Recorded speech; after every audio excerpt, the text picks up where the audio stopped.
Thank you all for tuning in. We'll start the program in the next 30 seconds.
Oh, sorry if you can't hear anything, just sorting out our microphones.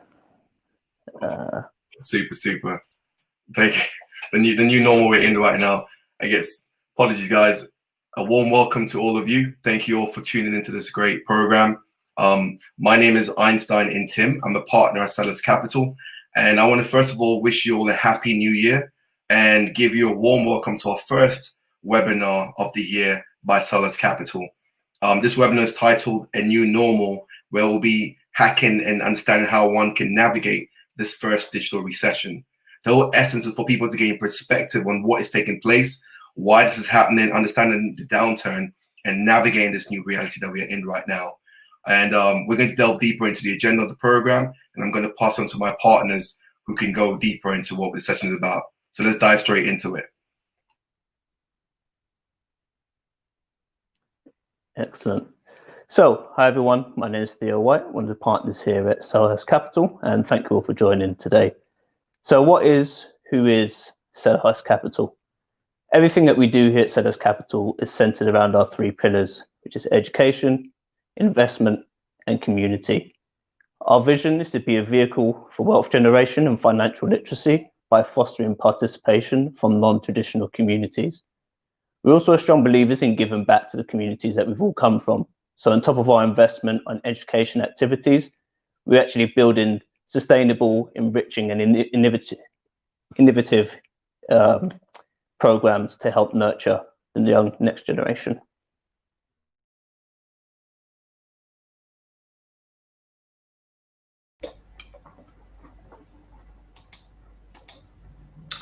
Hi, my name is Ricardo White, and I'm one of the partners here at Selhurst Capital.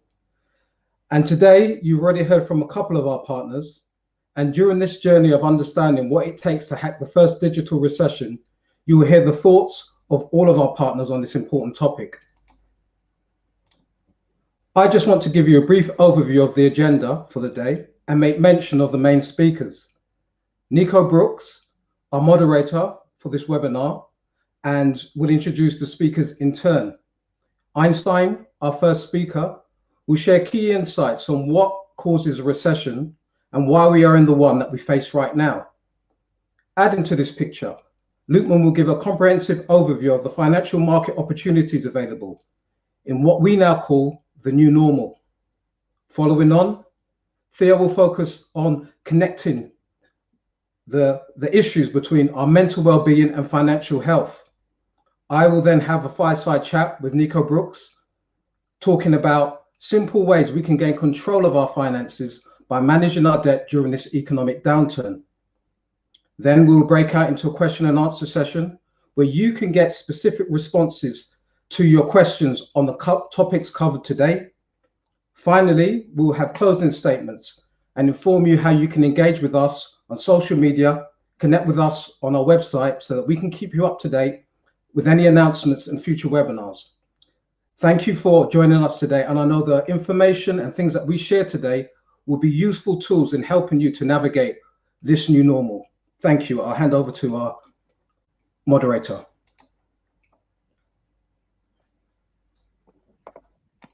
Hi guys, my name is Lukman Otunaga. I'm one of the partners at Selhurst Capital. Selhurst Capital comes from humble beginnings with a rich story that started over 20 years ago, back when we were in secondary school, in a challenging environment that may not present the best of opportunities to undeserved groups and communities. Selhurst Capital represents one of the many beacons of hope. Our joint experiences have allowed us to understand that many talented individuals may not always have access to the best of opportunities. Our mission is simply to offer the tools needed to navigate through any financial terrain. Welcome, ladies and gentlemen. My name is Nicholas Scarlett Brooks, and I'm one of the partners here at Selhurst Capital. Thank you for joining us this evening. So, why have we chosen to do this webinar? COVID-19 has impacted on our lives emotionally, mentally, and financially. Millions of people around the world are wondering how they're going to pay their rent or feed their children. Consumers are turning away from high street stores to online shopping. That physical presence of feeling the money has reduced. People are turning to use debit cards, credit cards, PayPal, Bitcoin, and many more digital platforms to purchase merchandise. To kick us off this evening, I would like to introduce our first speaker, Mr. Einstein Nimpton.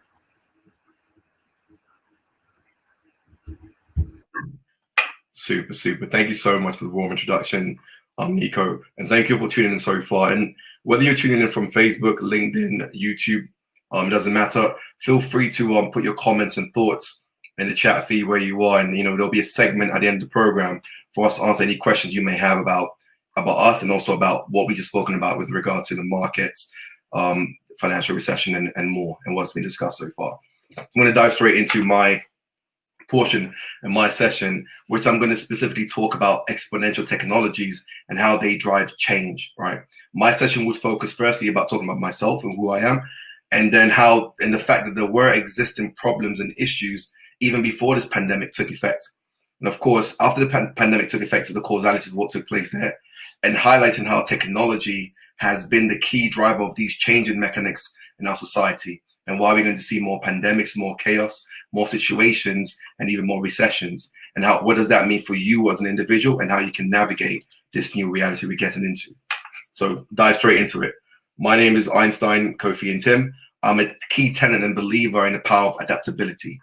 Clearly, I'm a partner at Selhurst Capital. I also studied at economics and social policy at the LSE, global markets at Nanjing University in China, space technology at International Space University in Strasbourg, Silicon Valley entrepreneurship and technology at Draper University in Silicon Valley, and advanced technologies like space, AI, blockchain, and more at Singularity University and NASA Ames. And I have a very eclectic background, having worked at State Street, Deutsche Bank, UBS, Subcon Group, and many other organizations, which have all allowed me to kind of gain a good perspective on how these different elements come together to create a facet as one can understand it and navigate this reality. And that's why I urge all of you to take what's being shared with you very, very seriously. So let's dive right into it. First of all, we have to understand that in this world that we're in right now, it's important to manage expectations, and the pandemic is a very clear reality of that, because even before this took place, people were already going through a tremendous amount of pain and suffering and frustration. Like depression was all-time high, unemployment, bankruptcies, about half small businesses shutting down. This was all before the pandemic came into effect. And a clear example of that is the fact that in the year 2019 alone, every 40 seconds, somebody in the world died by suicide, right?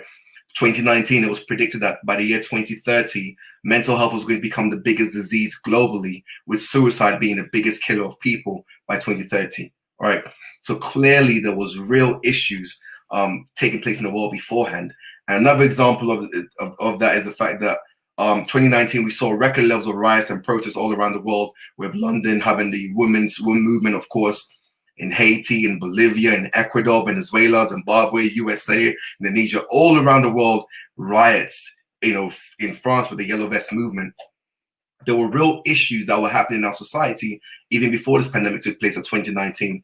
And what the pandemic has done for us is that it's exacerbated the problems that were already there in our societies, right? It revealed to us how bad things already were, and there was no hiding away from that reality and that problem, in fact, right? So problems that got exacerbated, like the level of unemployment seen in the US, in the UK, in Europe, around Africa, Latin America, and all around the world, is very, very extreme right now, right? Even a clear example how the pandemic exacerbated problems was we already knew there was going to be industrial automation taking place. So think about it. All the women you're seeing in the picture before you, they didn't have work to do during the pandemic time. So it exacerbated problems that were already taking place in our society, where now, the relationship between China, having manufacturing hubs in the continent of Africa is even more dynamic. Issue between China and India, in Latin America. There's so many things that have become far, far worse than they were because of the pandemic, right? And to show you where this applies to you as an individual, I'll use my grandma as an example. My grandma was called Mama Intim, and my last conversation with her, she passed away at 105 years old. And my last conversation with her was one where she told me that this world is not my world anymore. And it hit me quite strongly because my grandma had a very, very dynamic and an incredible woman as she was. She had 12 children, raised over 30 children around the region. She had traveled different parts of the country, different parts of the world, had been a treasurer for the country. Incredible, incredible woman. But if you imagine the world that she grew up in, the world she passed away in, where she was as a young girl, there was no cars, to a world where now we had, fast cars to race cars and automated cars. A world where she was growing up, there was no planes, where they became fighter planes and rockets that go through space. A world where there was no, and even rockets that go through the ocean like submarines. A world where there was no microphones, to one where we have microwaves, right? Where we have telephones, we have the internet, mobile phones, smartphones, right? If you really comprehend all that she witnessed in 100 years lifespan, right? You can imagine how overwhelming that will be for any human being in the world.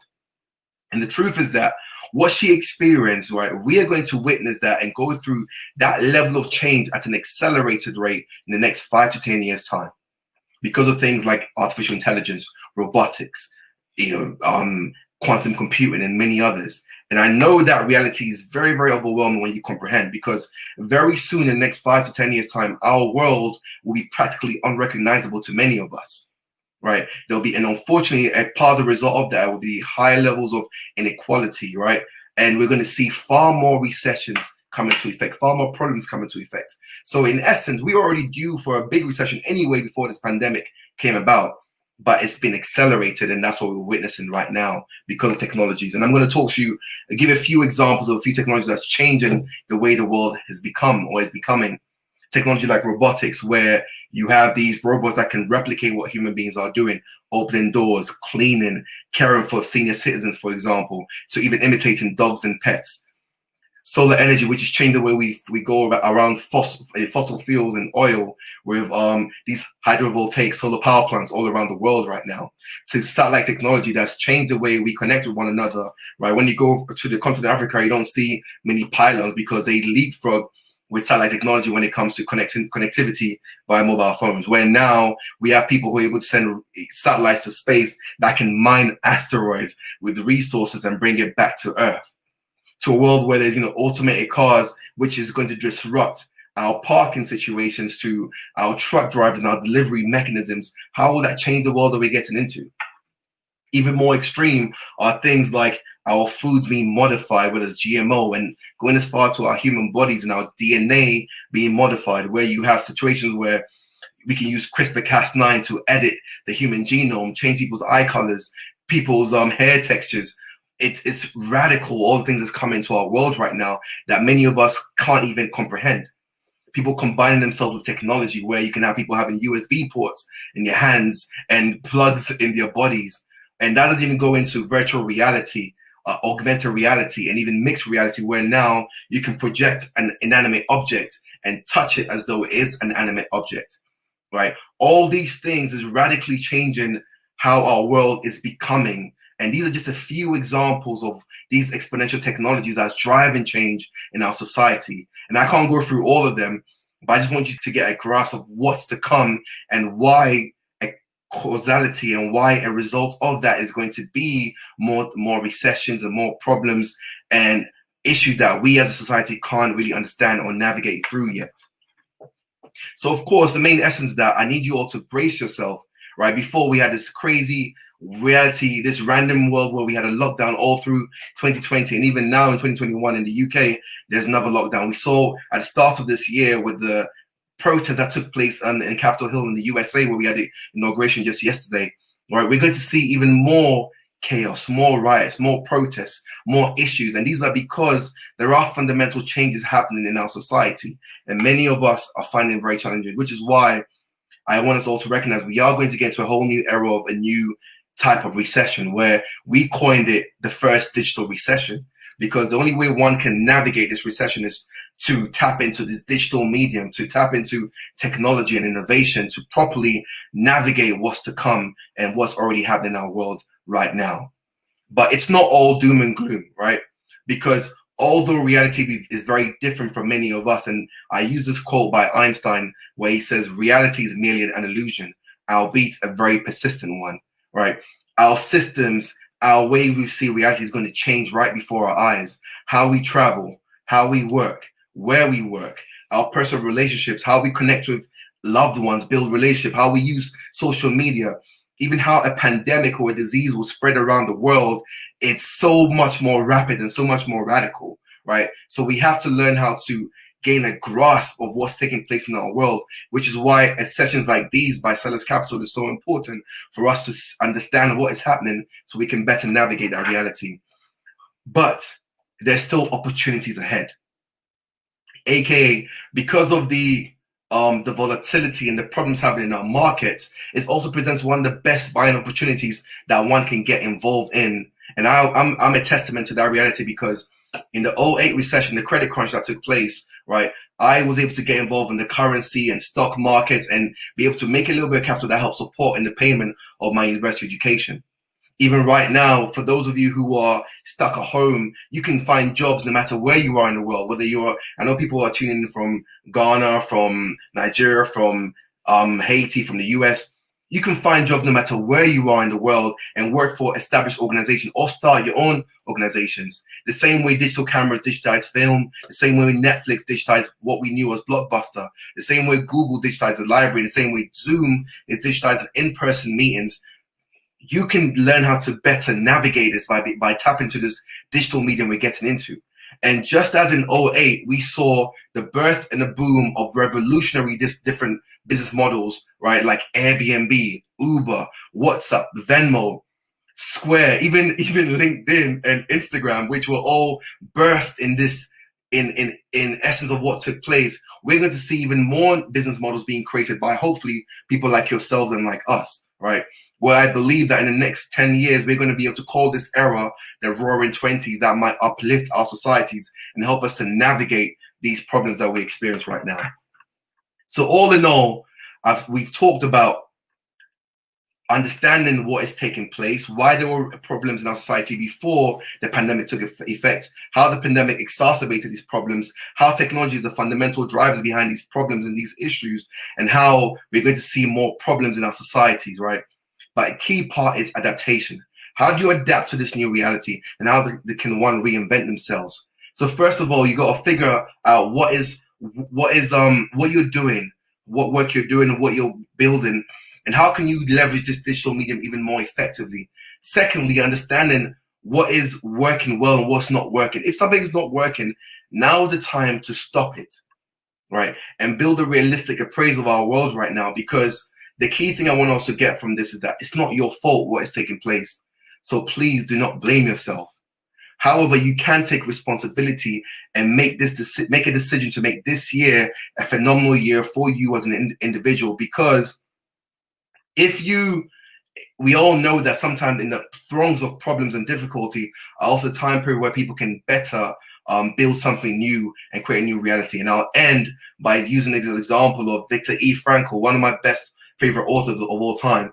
He's a Nazi Holocaust camp survivor, and in going through that horrible ordeal, he said that the people who were able to survive that process were not the strongest, the smartest, the most intelligent, the ones who were most political. It was those who were able to find meaning in what was taking place. And I want you all to find meaning and understand what is happening in the world right now, so you can then survive and thrive in this new era. And this quote he says really touches me, where he says, "Everything can be taken from a man, but one thing, the last of the human freedoms, is to choose one's own attitude in any given set of circumstances, to choose one's own way." So choose to make this year your best year yet. And I welcome our partner, Nico Brooks, to take us further on this journey of Selhurst Capital. Thank you all very much. Firstly, I'd like to thank you, Einstein, for sharing the challenges of Mama Nimtim. And I'd like to thank you for attending tonight. Appreciate it. I'd like to introduce our second speaker for this evening, Mr. Femi Lukman. Good evening, ladies and gentlemen. Thank you for attending this evening's webinar. I would like to discuss with you all the financial market impact of COVID-19. I think it's fair to say that 2020 was a roller coaster year that will be remembered in the books of history. If I can define 2020 in my own personal words, I believe it was a year that was defined by extraordinary levels of uncertainty, an unprecedented event thanks to what we know as the COVID menace. So what we're going to discuss today, we're going to have a brief review of 2020. You know, it was a big year. Although this is history, I believe the key themes that really moved financial markets and impacted the world are going to roll over in 2021. We're going to speak about the financial market impact of COVID-19. This will be followed with a brief review of currencies and commodities, and we're going to wrap up with what to expect in 2021. A year defined by COVID-19. Even though this was over 12 months ago, to me it still feels like yesterday. All I remember was many news being released about a virus originating in China, and before we knew it, by the end of March, it had spread its poisonous tentacles across the world. It created extreme levels of uncertainty and volatility in the markets not seen since 2008. The thing about COVID-19 was, unlike the 2008 financial crisis, it was something in which central banks and governments struggled to tackle at the start, because the thing with COVID-19 was it was a health pandemic, something that had lasting, long psychological impacts on consumer behavior and consumer habits. At the end of the day, we saw that major economies experienced the downside shocks due to the supply disruptions, the uncertainty. In the United Kingdom experienced its worst recession since World War One. The United States experienced a recession not seen in over 50 years. Even in emerging markets, South Africa even shrunk 51%. To break things down, how COVID-19 impacted the world economy was the fact that it hit supply disruptions, it hit business investments, and it encouraged consumers to adopt a more defensive approach, meaning that people were more unwilling to spend and save their money. This forced central banks across the world to enact extreme measures such as cutting interest rates, injecting more money into the economy, and the governments also released fiscal packages. At the end of the day, though, in the first quarter of 2020 to the second half of 2020, uncertainty was the name of the game, so much that the IMF actually predicted that the world economy would experience its worst recession in almost a century. But then, even though uncertainty was the name of the game, this presented a lot of opportunities for stock markets. As we said earlier, the levels of volatility seen in 2020, the last time markets saw such was back at the 2008 financial crisis. We saw that the S&P 500 and other major indexes across the world tumbled like a house of cards. The S&P 500 tumbled over 30% in March due to investors adopting a more defensive approach as uncertainty caused the market players to rush towards safe haven assets like the Japanese yen and gold. Interestingly, though, stocks later recovered on central bank intervention, meaning that in the face of COVID-19, central banks were cutting interest rates, were expanding their quantitative easing, meaning buying bonds. Governments were also injecting their respective economies with a lot of cash, all to keep the wheels running. So, in light of what we said earlier, with this knowledge, imagine you seeing the S&P 500 tumbling so much in March and having the idea that, okay, central banks and governments are going to do all they can to support their respective economies. After that tumble in March, it could have been a good opportunity to look into the markets and take advantage of the sharp jump. Interestingly, the S&P 500 ended 2020 on a positive note, and year to date in 2021, the S&P 500 is up 6 to 7%. So it's really good stuff. Although stock markets did have a roller coaster ride, we have to keep in mind that political risk was also a great problem in 2020 due to the presidential election. But we're going to talk about that later on during the slide. We saw similar movements in the FTSE 100. On the 12th of March 2020, the FTSE suffered its second largest one-day crash in history. Now, this was the biggest sell-off seen since the 1987 market crash. When we're looking at the UK, Einstein earlier said that many countries are still experiencing lockdowns. In the UK, we're actually experiencing our third national lockdown. Although the Brexit drama has been shifted to the side due to the UK and EU securing a Brexit deal before Christmas, I still believe this is going to be one of the key themes that may impact the UK economy moving forward. But focused on COVID, COVID cases are still surging in the UK thanks to new variant, and it's uncertain when the lockdown restrictions are going to be eased in the UK. Now, adding all of this together, this represents a lot of uncertainty for the UK outlook and the British pound. The British pound has weakened against almost every single G10 currency, and it may weaken further in the future if the key themes remain unchanged. One key thing to remember is because the UK is projected to experience a deeper double dip recession, this may force the Bank of England to cut interest rates lower to zero. Now, you may be asking, what does this mean for you, especially if you're living in the UK? Well, lower interest rates encourage business investment, which could translate to a rise in employment. Low interest rates also mean that all of a sudden you're going to pay a lower weight of interest on your mortgage repayments. This could leave you with more disposable income, something that could support consumption. And consumption remains an engine of growth for the UK and most major economies. So this is a key theme to look out for. But focusing back in the UK, we have over 40,000 vaccinations have been distributed so far. It just becomes a case of how fast the vaccines can be rolled out compared to the daily rate of infections. If things do continue to improve in the future, this could be good for the UK economy.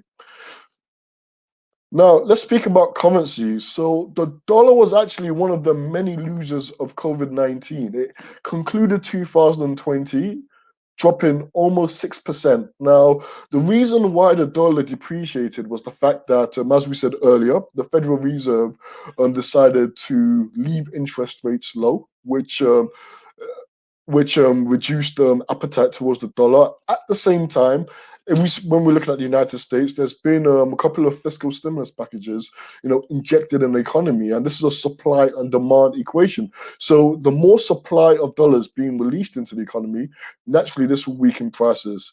I think moving forward, though, especially as we're looking in 2021, anyone looking at the dollar, I believe the dollar is going to remain lower due to the fact that now Biden is in power. He may enforce more fiscal stimulus to the US economy, and interest rates are likely to remain low in the US for the foreseeable future. So when combining these things together, a weaker dollar could be the theme in 2021. Now, talking about commodities, oil was on a direct firing line last year, while gold was able to shine through the chaos. Now, the reason why I think it's very important that we speak about oil is the fact that we use oil in our day-to-day life. You know, if you look at the clothing you're wearing, certain clothing are made from oil. You know, certain plastics are made from oil, and those who drive around using petrol heating. So the price of oil is very important, because naturally higher oil prices could mean that these goods that you're using, which have oil, you know, imbued in them, could be more expensive. But last year we saw that oil went sub-zero for the first time in history due to COVID-19. Now, the demand destruction, the fact that the lockdown restrictions across the world simply hit demand for crude oil, resulted in oil prices trading at extreme low levels. However, though, if you look at oil prices today, oil prices are back around $55, $60 a barrel, and oil could continue appreciating in 2021, especially if optimism continues to rise over this year being defined as a year of renewed hope and return to normality. Looking at gold, gold was one of the best performing assets. I always say this funny joke that if you had a bar of gold under your bed at the start of 2020 and you looked at it, it will be worth 25% at the end of the year. So the reason why gold was able to perform extremely well was the fact that it's seen as a safe haven asset. COVID, you know, was compared to chaos. You know, COVID created a lot of chaos and uncertainty, and this encouraged investors to rush towards gold. Moving forward, though, I think as the global economy continues to recover, this could reduce appetite for gold. However, though, considering how the dollar is likely to weaken and the dollar is inversely correlated to gold, this may keep gold in fashion. How about emerging markets? Emerging markets were one of the biggest casualties of COVID-19 in 2020 due to their weak infrastructure. However, though, I think most emerging markets were able to weather the storm and, you know, come out, you know, end 2020 on a stable note. Moving forward, though, especially in South Africa, in Nigeria, in parts of Asia and Latin America, it all depends on how fast the vaccinations could be rolled out. You know, if the vaccinations can be rolled out faster than the rate of infections, there could be some light at the end of the tunnel for many emerging markets. Another key thing as well to look for emerging markets, especially in 2021, is the health of the largest economy, the health of the two largest economies in the world. We have the United States and China. Trade is a very important factor and something that, of course, will influence the outlook for many emerging markets. Now, when we're factoring how Biden is pro-trade and is looking to mend US-China trade relations, this year could be quite positive for many emerging markets.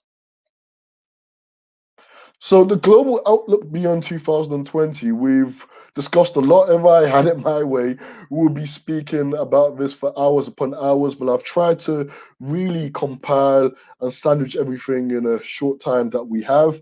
The outlook for 2021, beyond 2020, will be heavily influenced by the speed of the COVID vaccinations, the health of the largest economy in the world, US-China trade relations, and if interest rates remain low. Naturally, if the vaccinations are being rolled out fast enough and COVID-19 becomes a theme of the past, this will be a welcome development for the global economy.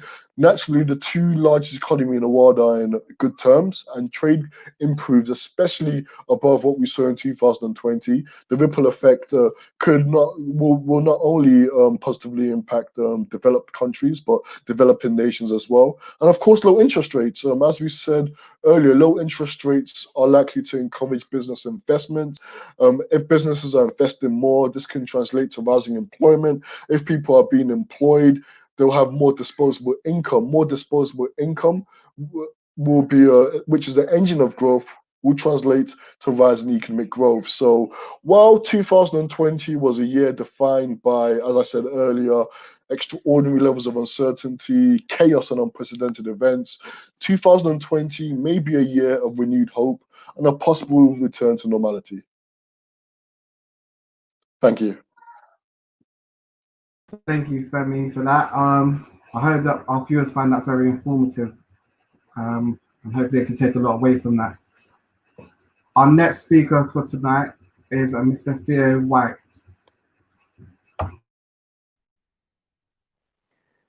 Hi all, thanks for sticking with us. So yeah, I'm going to talk through mental health and financial management and just the connection between the two and how we can improve on those.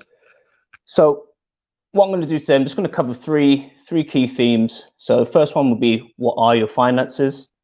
Secondly, how do poor finances affect your mental health? And then lastly, how to combat poor mental health caused by, bad finances. So if we start with, what are our finances? In short, your finances are how much you make, how much you spend.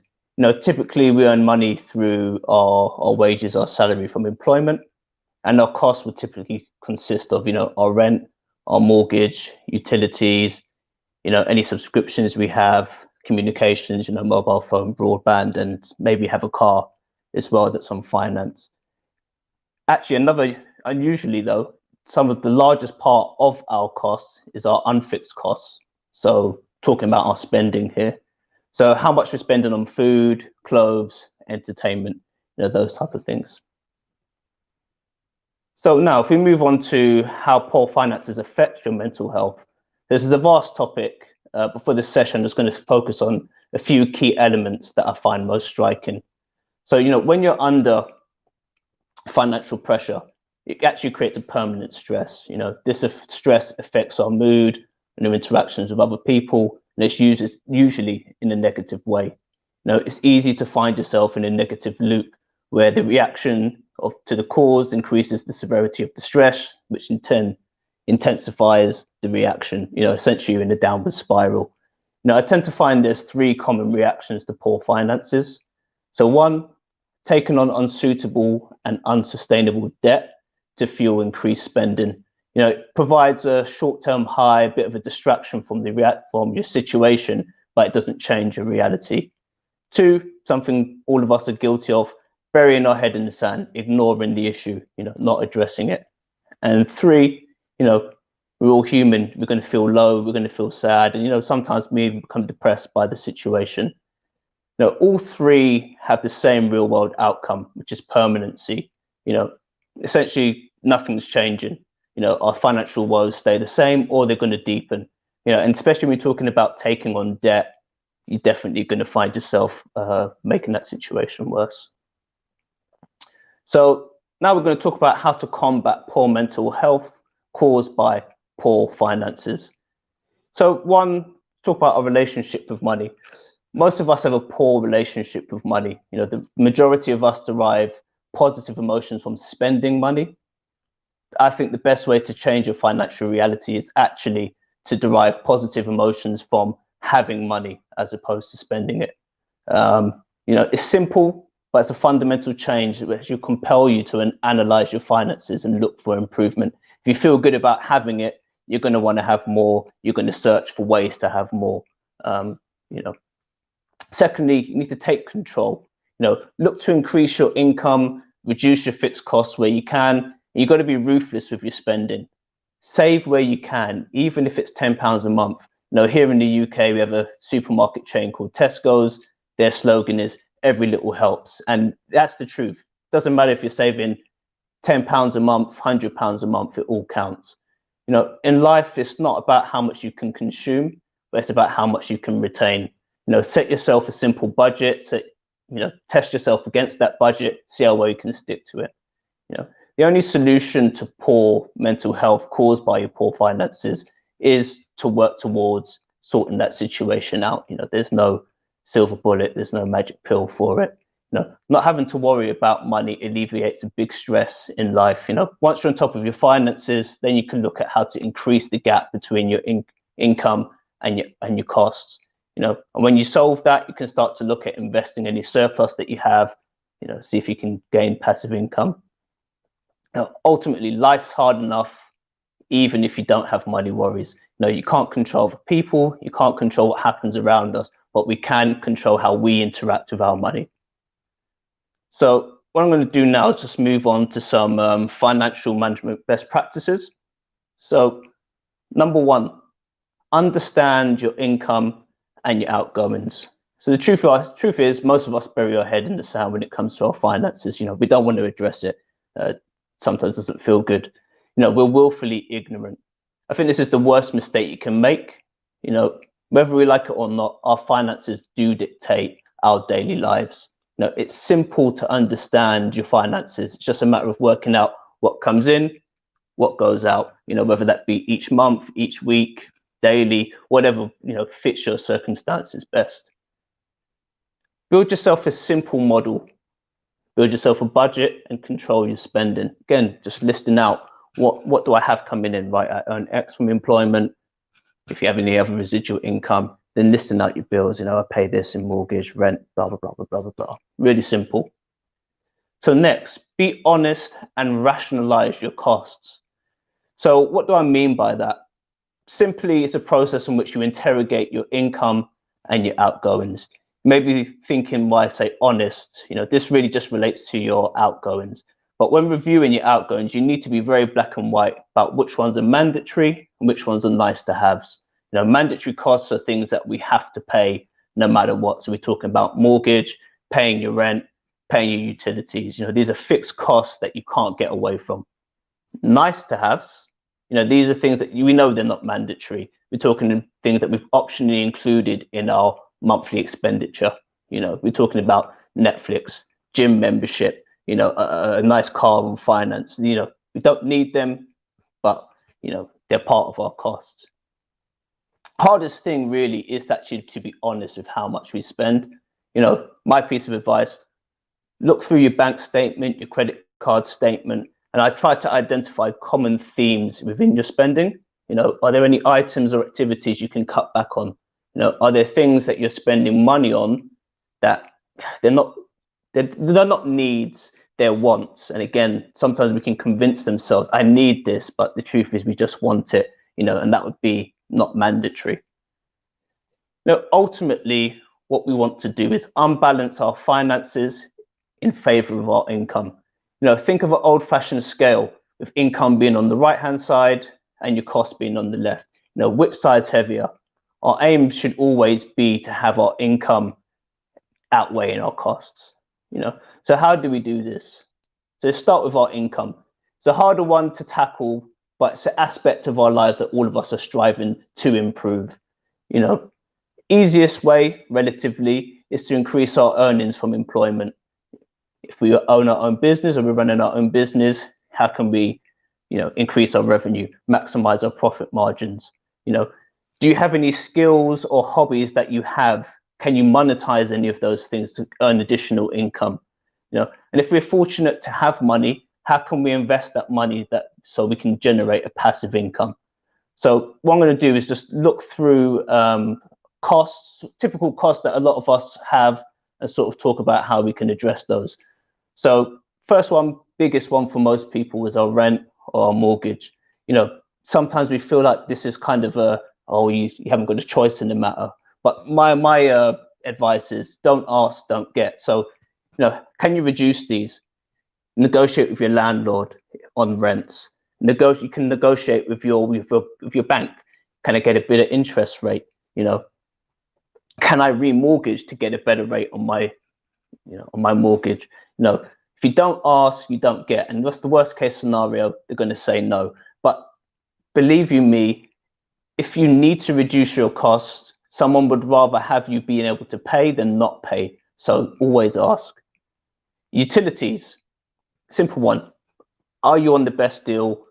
Are you on the best tariffs? I think in this day and age, there's no excuse to not know whether that's true or not, and there's no excuse to not address it.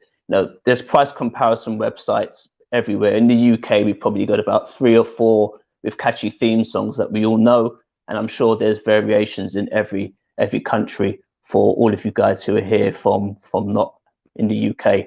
Get on these websites, make sure you're on the best deals, save yourself some money. Communications, so we're talking phone, broadband.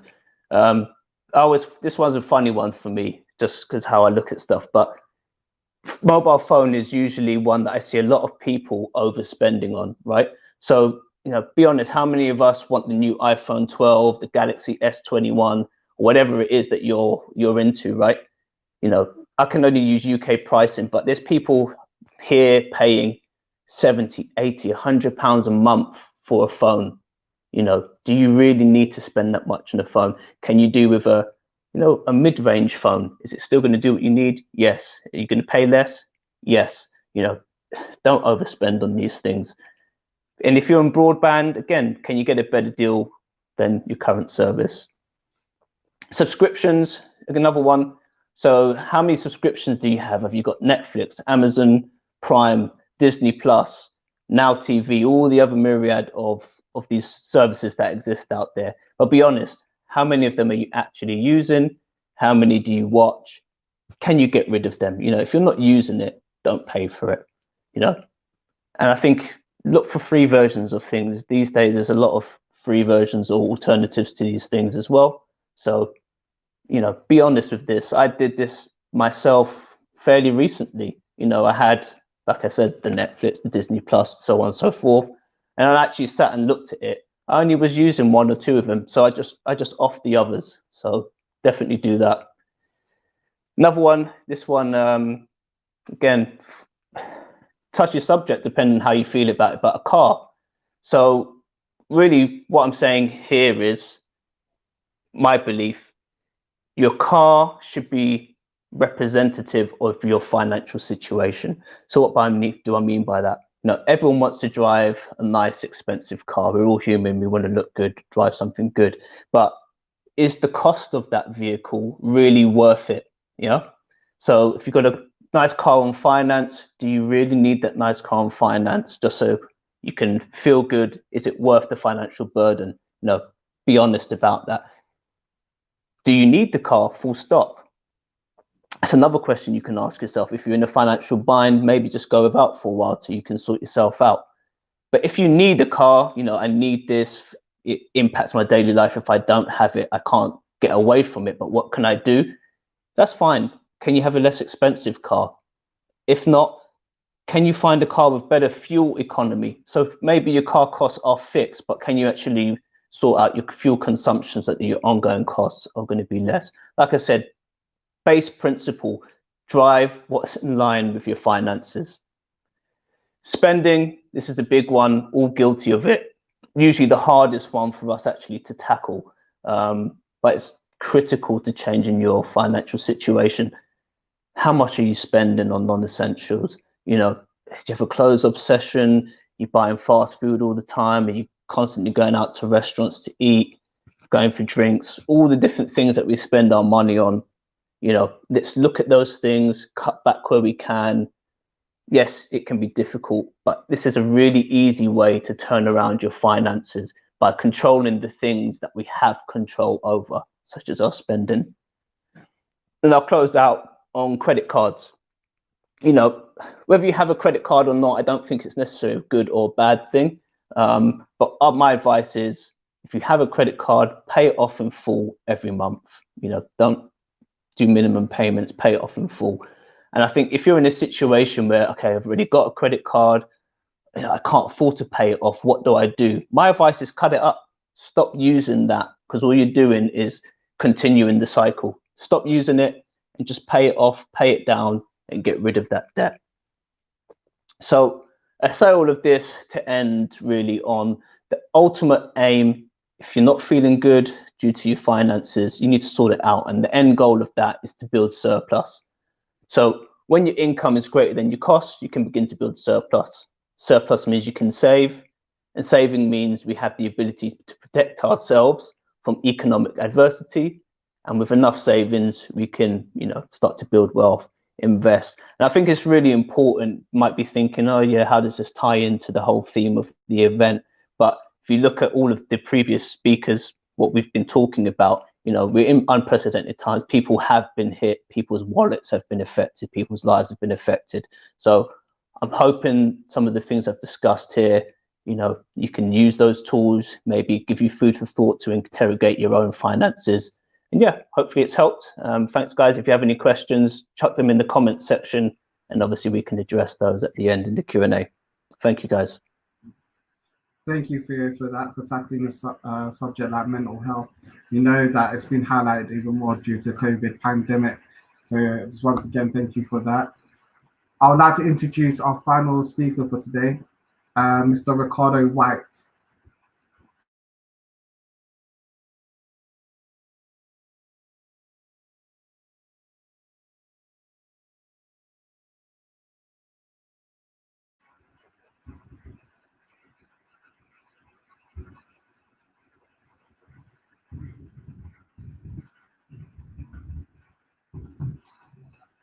Ricardo, if you can mute at the moment.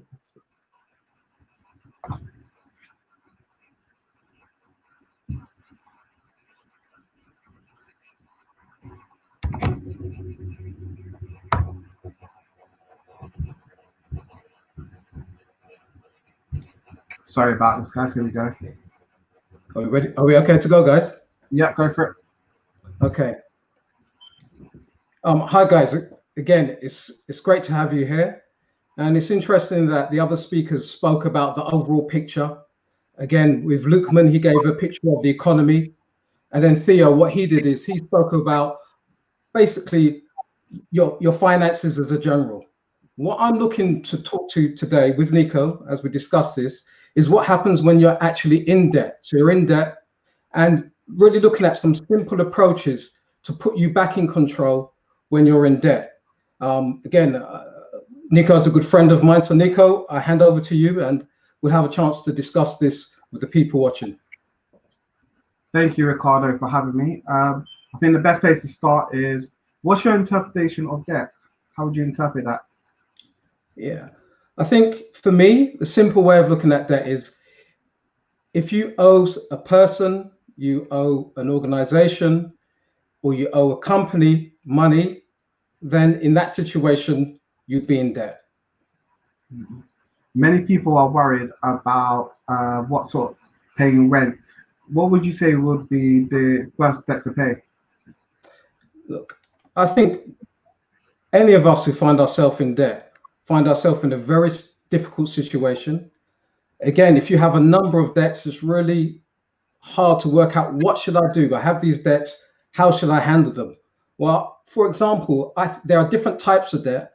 And whenever we look at debt, we should prioritize them on the basis of those things that have the biggest impact on our life. So, for example, just imagine I'm in a situation, and it's happened to me before, that I have some housing debt. So I'm behind on my mortgage or I'm behind on my rent.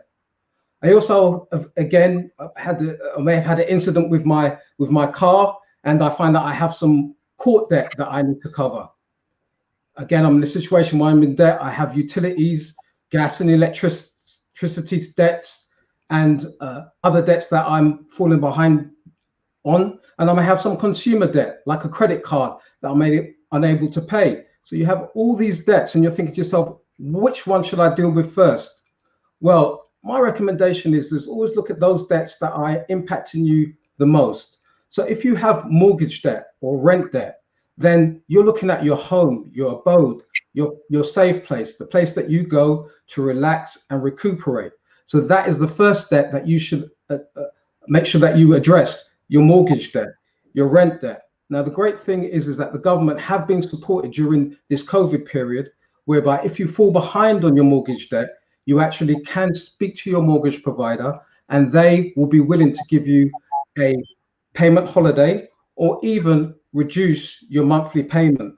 The same thing with landlords. Landlords are now in a situation where they've given people a 3-month moratorium whereby they won't evict you. And again, you can contact your landlord, speak to your landlord, explain to him your situation and arrange a lower monthly payment. Next type of debt, court debt. That would be the second type of debt you'd want to deal with. Again, you want to contact the court, let them know what your situation is, and obviously they will be open to speaking to you and coming to some arrangement. Thirdly, if you have utility debt, gas or electricity, or any other utility that you're being provided, again, contact your utility, let them know what the situation is, and therefore they then will work with you, reduce your payments, and make sure that you can pay off your debt over a longer period of time. Lastly, the last type of debt that you'd be dealing with would be your credit card debt. Again, because it's not secured, you can negotiate with your credit card company, change your payment, your monthly payment or your weekly payment, reduce the amount, and agree with them a payment schedule. In all of these situations, I think it's important that you get a list of your debts. So what you do is you list each one of your debts, you list the type of debt, whether it's a mortgage debt, whether it's a court fine, whether it's utility, how much you're behind on the debt and how much you usually pay. Again, Theo spoke eloquently on the need for having a budget so you can work out your income, your expenditure, work out what you have left over at the end of the month and use that to pay down your debt. The thing that is really, really important is contact all the people that you owe the debts to. And if you've got a situation where you've listed all your debts and you have a budget, you can discuss that with them. And I'm sure that they will work with you to put together a debt management plan that allows you to be able to stabilize your debts, whereby what's coming in and coming out is stabilized. And any extra that you have, you can use that to pay down against your debt. One of the options that are available to people is that payment break, but would that affect your credit file? Now, the key thing is, as long as you contact your debtor, the creditor, the people that you owe money to, and have an arrangement with them, then organizations and the government have agreed that if you do take a payment holiday, they won't actually inform the credit agencies, and your credit rating will actually be maintained. It actually won't be affected in that scenario. I mean, for a lot of, well, I wouldn't say a lot of people, but for a few people that are out there, they may see bankruptcy as an easy way out. What would you say to that? Yeah, I would say in all of these situations, bankruptcy is an option. It has its pros and cons, but I would say in a situation where you're getting back in control of your debts, liaising with the creditors, you've put together your budget and you're starting to pay off your debts, that means that you'll get out of debt sooner.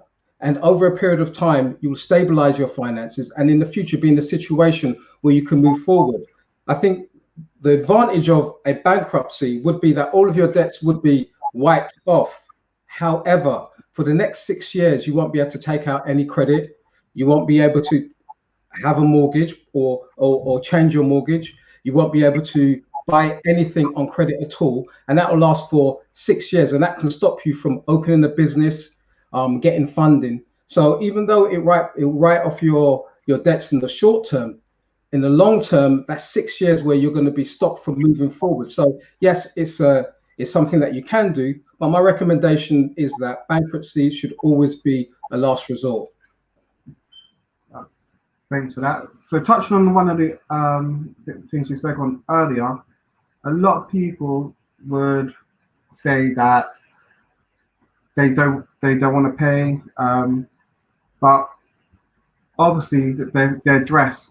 So if they don't pay their rent, then it could have a serious knock-on effect in terms of you won't be able to get, a bank card, or if you was worst case scenario, if you ever to get arrested, you wouldn't be released because you don't have a fixed abode.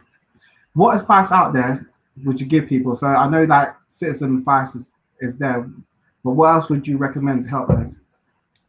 Yeah, I'm aware of the fact that a lot of what we're talking about here might be kind of like UK centric, but in the UK there are a number of organizations that will help you with managing your debt. Citizens Advice Bureau is a great one. One that we recommend is a great charity called Step Change. Their website is stepchange.org, and they will help you and take you through a lot of the stuff that I've discussed today, but in great detail. They'll be able to help you to put together a budget, help you to list out your debts, also give you some ideas on how you should contact your creditors, and help you to develop either a debt management plan and a number of other plans that you can work with your creditors to slowly and over a period of time reduce and eliminate your debt. So that's stepchange.org. Again, being in debt is a stressful time. So there are another couple of organizations that you can work with, especially in terms of emotional and psychological support. One of them is called Mind. The other one is called the Samaritans. So again, I always say, get as much help and advice as you can. Again, I say being in debt can be stressful. So I always say, focus on the things that really matter in life, your relationships, your family, your friends. Make sure you're around supportive people who love and care for you. And that will also help you to kind of like navigate through a time of managing your debt and moving towards a situation where you're free of debt. I'd just like to end on that, guys. Please, I beg of you, don't bury your head in the sand, because the worst case scenario is that you could suffer. So if you can tackle it head on, you'll feel better after a while for doing that. On behalf of Selhurst Capital, I would like to thank our viewers for attending today. I'm going to hand you back over to one of our partners, Einstein Limited.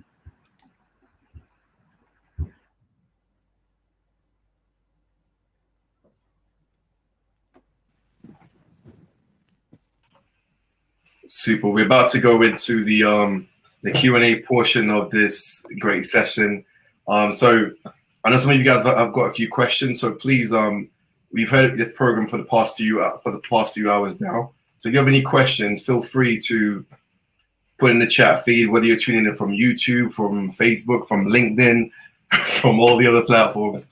Just put any questions you have in the chat in the chat feed, and we'll try and address the questions as relevant as possible for all of you. So yeah, feel free to do so. We have about 7 minutes allotted to this, so feel free to kind of share any statements, any comments, and of course questions to us as a team. All right. There's a question from Echo. He's asking, is this information applicable to people in emerging markets like Ghana? Yeah, Stein, do you want me to? So if I take that one. Go for it, mate. Yeah. Cool. So yeah, great question, relevant question. Obviously, us guys here in the UK, you may be thinking it's disconnected, but I think the information and the principles of all the things that we're talking about are applicable the world over, right? So what Einstein talked about, the tech transformation, sort of the acceleration of these exponential technologies, they're affecting life all over the globe. You know, nowhere is safe from it. You know, Lukeman talked about the financial markets. Again, the financial markets are everywhere. They're accessible everywhere. You know, everything's online these days. If you want to access the markets, you can get a brokerage account online. You know, so all these things are relevant to wherever you are. Maybe some of the specific organizations and policies we've spoken about may not be relevant in your jurisdiction, but I'm sure you have your equivalents there as well. And again, some of the things we've spoken about, like financial management, debts and stuff, again, applicable globally. So I'm hoping you've been able to find, you know, something in what we've said that you can take some of the principles, some of the key themes we've looked at, and then relate them to your situation and go, okay, fine, that organization may not exist here, but this principle, I can apply it here. The markets do exist here. How can I interact with that here? So yeah, I think it is relevant to where you are in Ghana. Hopefully that helps.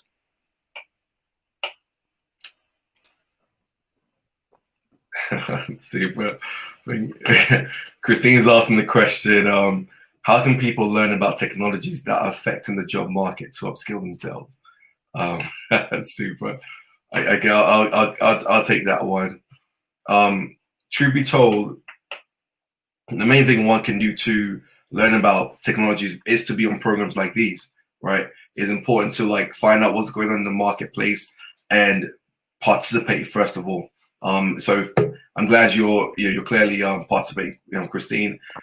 Anybody beyond that as well, there's a lot of different platforms out there, from like Udemy, Skillshare, Coursera, especially now with the pandemic that took into effect. A lot of these platforms who would charge for these trainings and charge for these programs actually made them free. Even universities like Harvard or Stanford University were providing their online curriculum for free on their site. So do not be intimidated by them.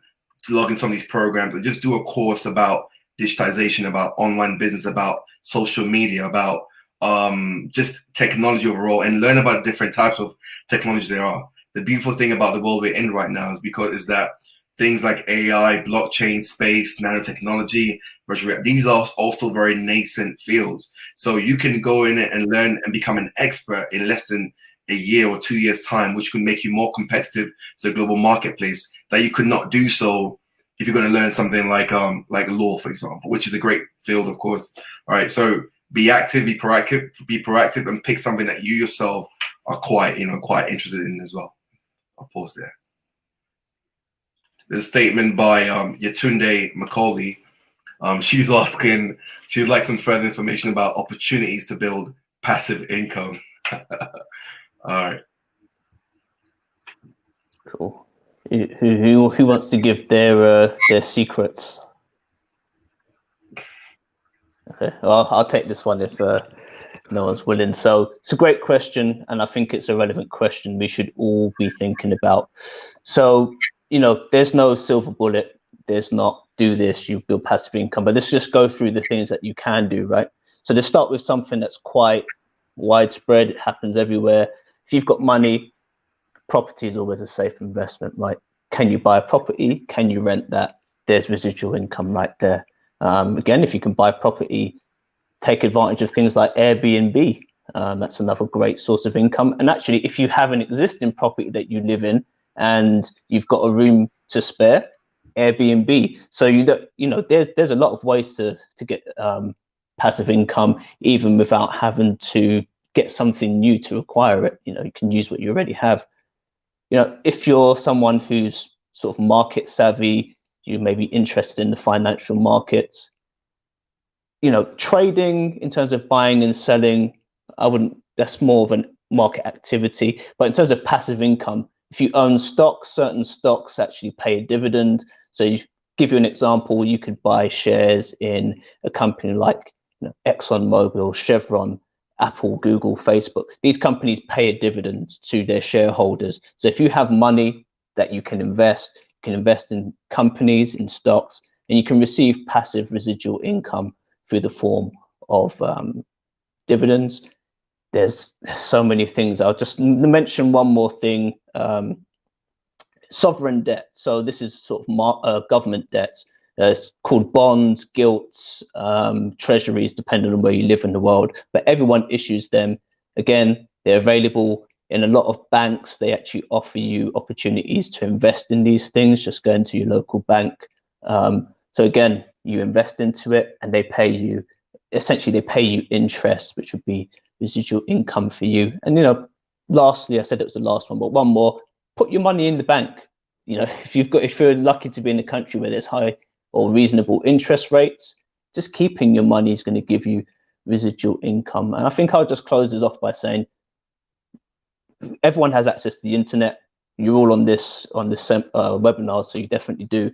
Look out there, look at what the opportunities are, educate yourselves, use the information that's available, and one of the things I always say, find something that you like, that you understand, that works with your personality, find a way to gain passive income from that. But hopefully some of those things I said there, you can take advantage of.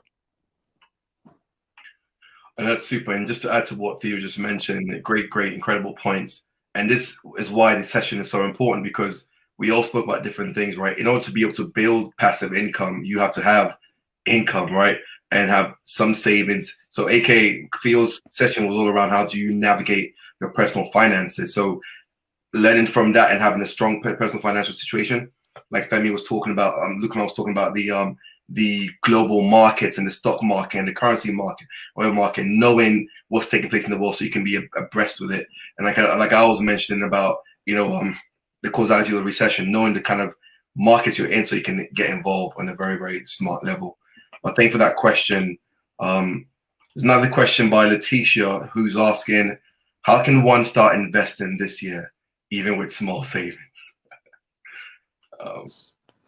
There's another question as well that Luke Man would definitely answer after this. But yeah, can someone take that one that Letitia's asked? Great question.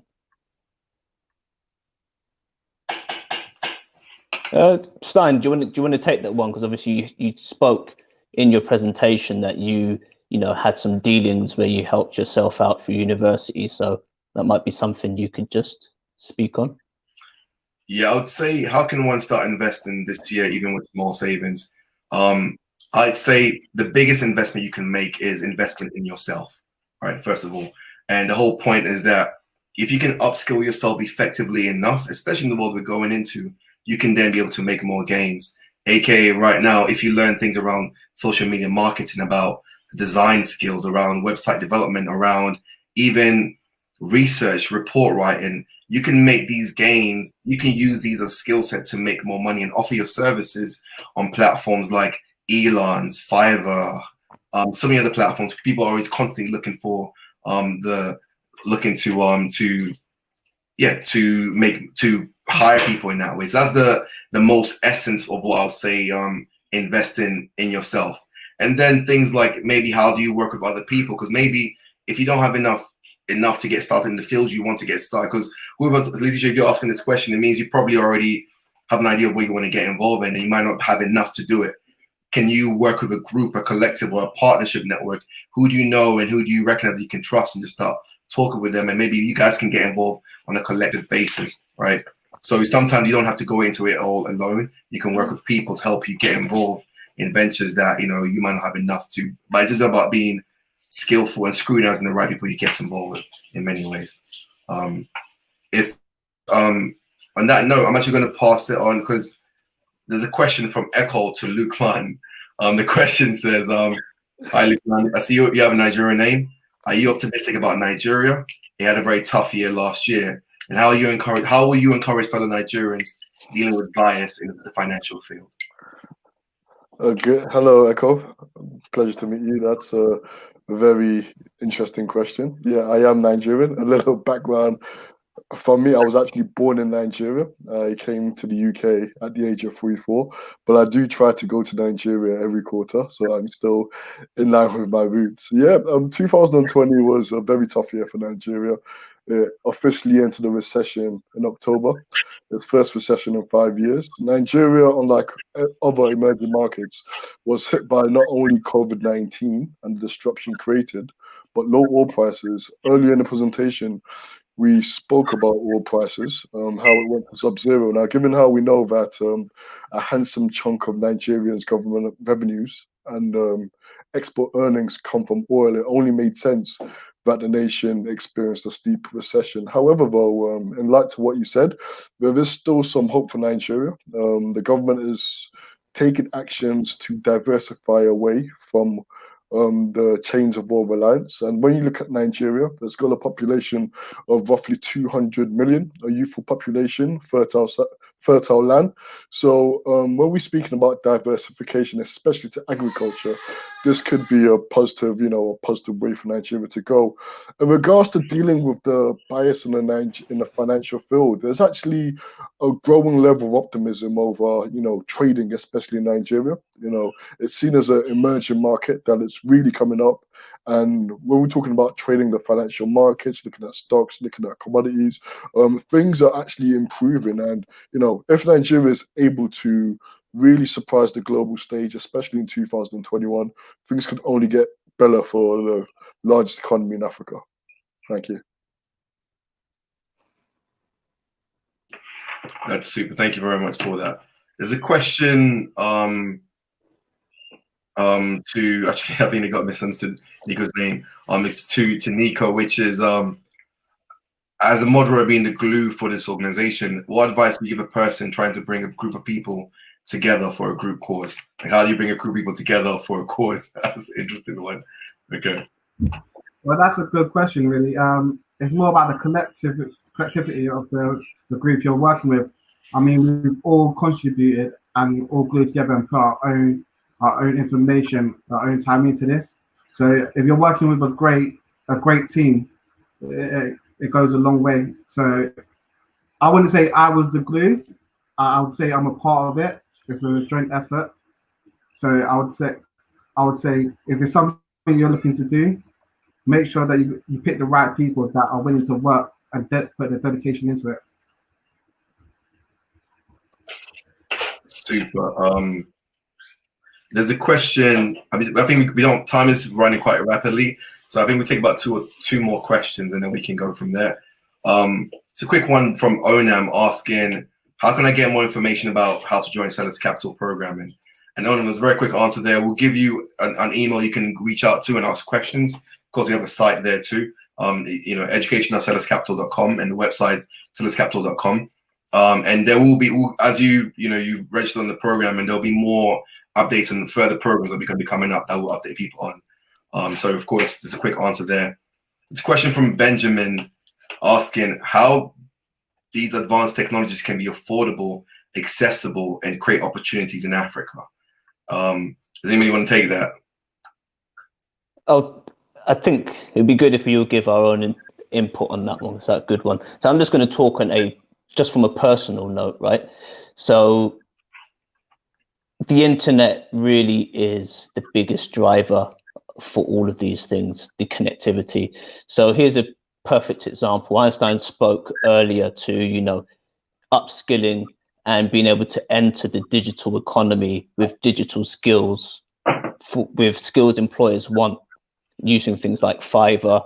There's so many of these things available. But coming back to what I was saying on the personal note, there's a website I'm aware of. It's called Code Academy, right? And what it is, it's a platform. Yes, you have to pay for it, but relatively, it's not that expensive for the type of information you can gain. You can learn a new programming language. You can learn so many different things and skills that are in demand. And because of the digital nature of those things, you can be where you are, the employee can be where they are, and you can engage in the market and make access. So I think in terms of the technology side, obviously you have physical technology, phones, driverless cars, space tech and all the rest of it. I think things that apply to us as individuals, we need to make use of the platforms that are available to us, the internet, the information that we can extract from it, right? So that would be my advice in terms of the technology. Make use of learning the technology, learning how to program, how to code, how to use data. Those are big things right now. And you can be wherever you want and access the market and employment with those skills. I don't know if anyone else wants to add anything to that. Yeah, 100%. I'll just say that, like when you think of advanced technologies, people oftentimes I mentioned AI, blockchain space. There are things that are quite expensive to get into that have strong barriers to entry, but we've all been affected by it. I remember when I was growing up in the UK, there was a time when you could go to central London and they had open cry trading hubs where people would, you watch these movies like buy, sell, that kind of stuff in there. Now it's all retail trading, all right? So even on the continent of Africa right now, what is in Nigeria, Ghana, Kenya, different parts, you can even get involved in the markets and then get using a retail platform to learn about just, in an affordable way, get, trading on the currency market or on the stock market in many ways. Very, very accessible right now. Also, advanced technologies, you can look at things that are like not as hardware heavy. So if you want to learn about space technology, it can be a bit more tricky because it's so hardware driven. But things like AI or nanotech or even blockchain, you can do some courses about it and learn about it, because to build an AI bot, to build like a chat bot, which can be very, very useful and very, very lucrative, it's not very expensive. And you can learn about it via these online mediums. To go on YouTube and be able to like get trained, to go on Google and read about different libraries and then different sources. So you can get involved. And I think sometimes it's because we overestimate the challenge of the barriers to entry. But I also say, I'm glad you took part in this program, Benjamin. Tap into your networks, get people to come together, and you can bounce ideas from in different ways as well. The floor is, does anybody want to address this question? Yeah, I'd like to add to it, if that's okay. I think it's a great question, and I think we've spoken to it. I think one of the examples that I'd like to speak to is the Google platform. So Google provide a lot of free education, believe it or not.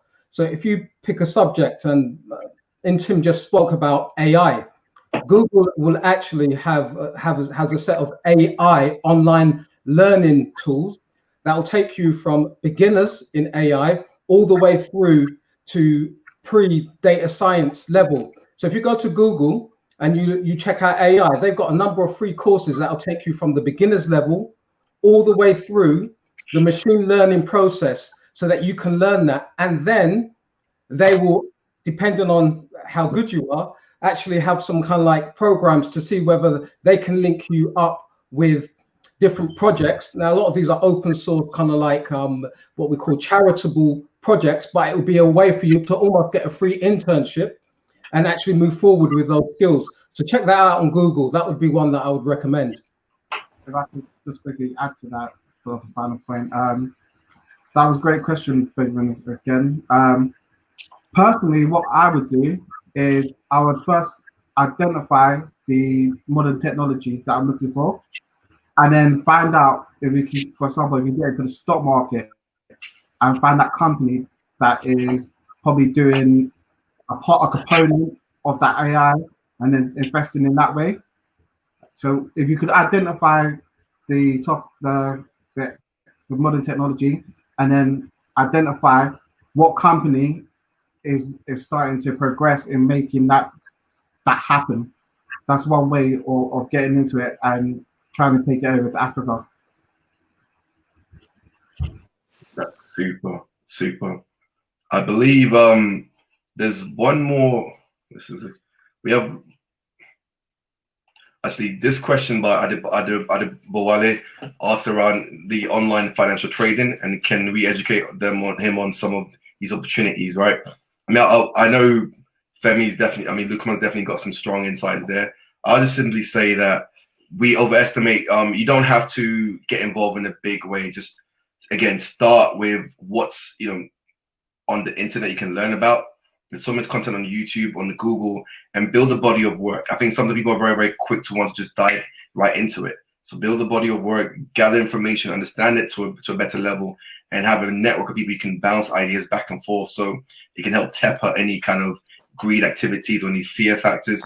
You can be a lot more disciplined about how you go about these things, right? So get information, gather it into a folder format you can follow along, and start with an amount that is disposable that you're not too concerned about in a small way.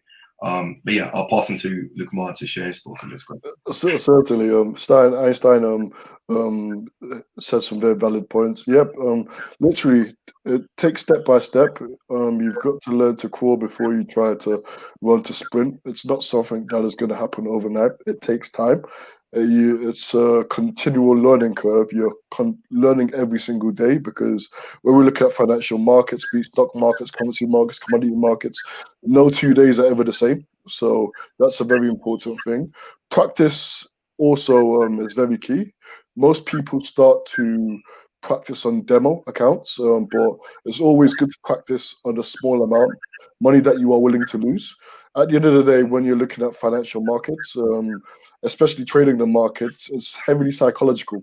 So of course, reading is very important, so you understand what you're doing, but it's more about practicing and getting your hands right into it. So that's the advice I'll give. Do your reading, do the homework, but really practice and trade money that you are willing to part ways with, because it's quite psychological. You have to be very disciplined. You have to stick to the plan. One thing I've learned about markets, I've been playing with the markets for over a decade now.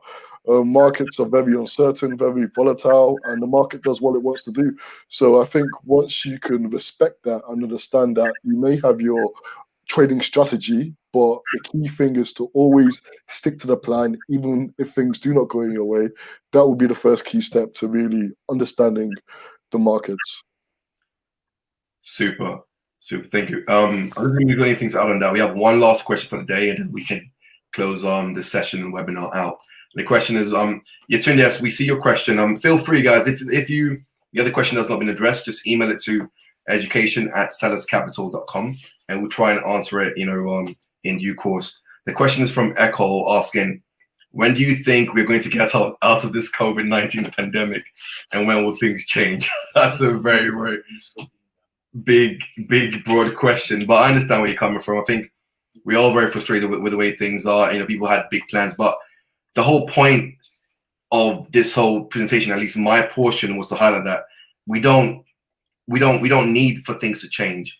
If you're appropriately leveraging what we've discussed and appropriately learn about these mediums that are taking place, you can build a digital environment, digital medium, and a supportive structure around yourself that would ensure you are in a strong standpoint, regardless of whether we get deeper into the pandemic.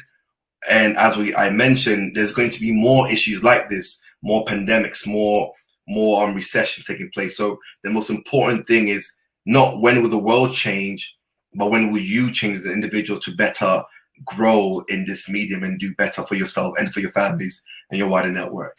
But thank you for that, and I pass the floor to my partners. Tough to really say more than what you said there. I think that's fantastic.